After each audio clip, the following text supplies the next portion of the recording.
It's a sound that brings back memories, with recorders being a very big part of elementary school education. But for music teacher Christy Craig, it's becoming harder and harder to teach her kids. Well, I've had to cover a lot of my colleagues' classes. They've doubled up. Sometimes we have extra kids in a class. So I've had to cover for my colleagues. Nakoma Park Intermediate is just one of many schools across the state drowning in teacher shortages, with some teachers stepping up to the plate in order to help their colleagues cover classes. I am trying to find subs at all hours of the night, day. We have days that we don't have any subs, that we're having teachers split classes. We are working night and day trying to fill positions. I've gone into other rooms and I have subbed in there, so it takes away from my teaching my own classes. Teachers all across the state, just like the ones here at Nakoma Park Intermediate, have been facing the same problems due to the teacher shortages. However, some teachers believe that there may be more reasons to it than COVID. Pay, COVID, those would be the top reasons. But I think a respect would help, and I also think better pay would help. Lack of respect for teachers.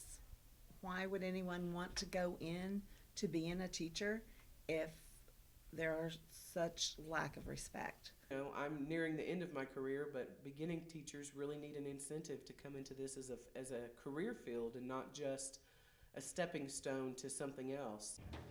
In the 2020 school year, the state of Oklahoma had seen a 19% turnover rate in the field of education.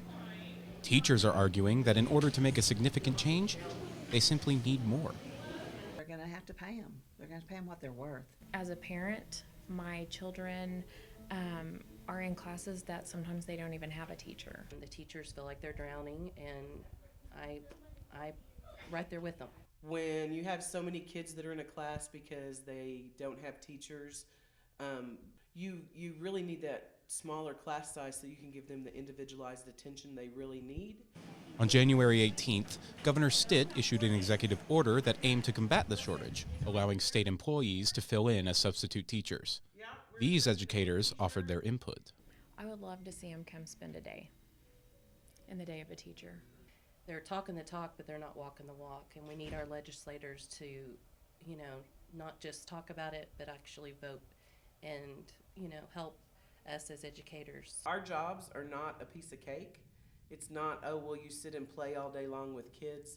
There's a lot of work to it, and I think if they did come in and fill in, they would have a total new respect for what teachers do and deal with daily.